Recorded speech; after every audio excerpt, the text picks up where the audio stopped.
Assalamualaikum warahmatullahi taala wabarakatuh. Selamat berjumpa kembali dengan saya Sodik SPDI dalam pembuatan video pembelajaran yang disampaikan dalam PPL 3 RPP 3 Pendidikan Profesi Guru Pendidikan Agama Islam Universitas Islam Negeri Sunan Ampel Winsa Surabaya tahun 2021. Pada video pembelajaran kali ini kita akan belajar tentang Khulafaur Rasyidin. Apa sih sebenarnya Khulafaur Rasyidin itu? Khulafaur Rasyidin sebenarnya berasal dari dua kata, yaitu yang pertama adalah khulafa, yang kedua adalah ar-rasyidin. Khulafa sendiri berasal dari kata khalifah yang memiliki arti pengganti, sementara rasyidin berasal dari kata rasyid yang berarti memiliki petunjuk. Dengan demikian, maka dapat diartikan secara harfiah Khulafaur Rasyidin itu adalah para pengganti Rasulullah yang mendapat petunjuk. Seluruh sahabat Rasulullah SAW, yakni orang-orang yang pernah berjumpa dengan beliau, adalah termasuk dalam golongan Khulafaur Rasyidin. Akan tetapi dalam video pembelajaran ini kita hanya akan terbatas pada 4 sahabat Rasulullah yang dalam sejarah dikenal dengan Khulafaur Rasyidin, yaitu Abu Bakar, Umar, Utsman, dan Sayyidina Ali karramallahu wajhah. Dengan khalifah yang pertama, yaitu Abu Bakar As-Siddiq. Abu Bakar As-Siddiq lahir pada tahun 571 Masehi. Beliau memiliki nama lengkap Abdullah bin Abi Quhafah At-Taimi. Di dalam catatan sejarah, Abu Bakar ini termasuk orang yang pertama kali memeluk agama Islam. Di saat Nabi Muhammad menyatakan dirinya adalah seorang utusan Allah, maka Abu Bakar langsung membenarkan, percaya dengan sepenuh hati bahwa Muhammad yang dikenal dengan Al-Amin adalah benar-benar utusan dari Allah Subhanahu wa taala yang diutus untuk menebarkan kasih sayang ke seluruh alam. Oleh karena itu Abu Bakar kemudian diberi gelar As-Siddiq yang memiliki arti secara harfiah adalah orang yang banyak membenarkan. Hal itu karena Abu Bakar membenarkan bahwa Nabi Muhammad adalah utusan Allah Subhanahu wa taala. Setelah Nabi Muhammad wafat, Abu Bakar diangkat menjadi khalifah pengganti Rasulullah SAW. Beliau memimpin mulai dari tahun 630 Masehi sampai 634 Masehi. Yang patut kita teladani dari Abu Bakar itu adalah beliau senantiasa menggunakan prinsip musyawarah di dalam mengambil keputusan. Beliau juga peduli terhadap rakyatnya, senantiasa membantu orang-orang yang lemah.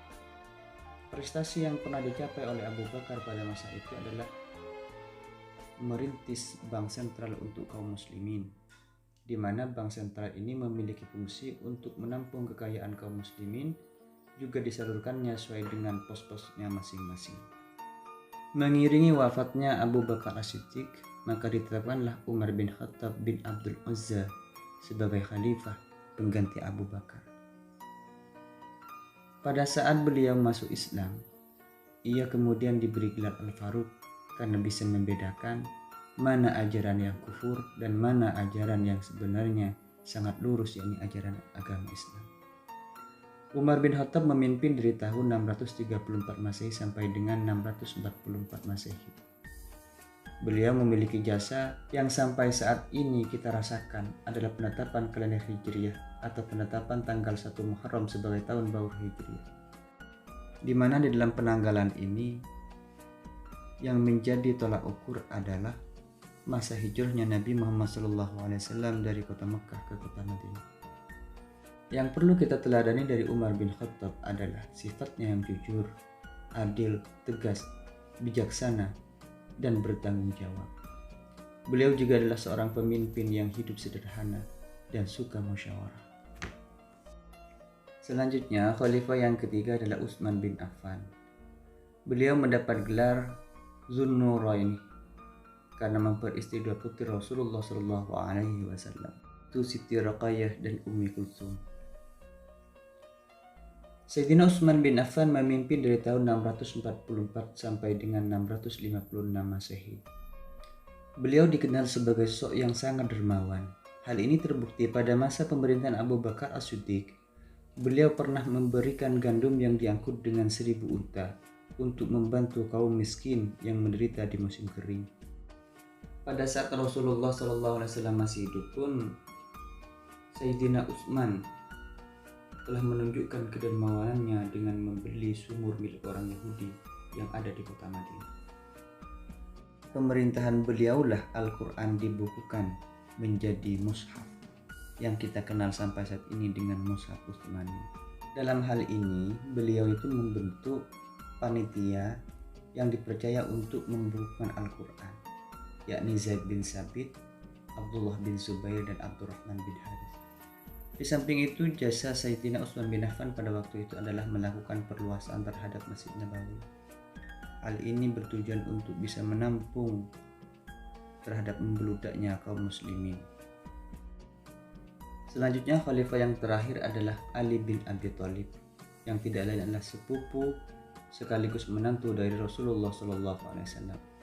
Karena Ali bin Abi Thalib sendiri adalah suami dari Siti Fatimah binti Rasulullah SAW.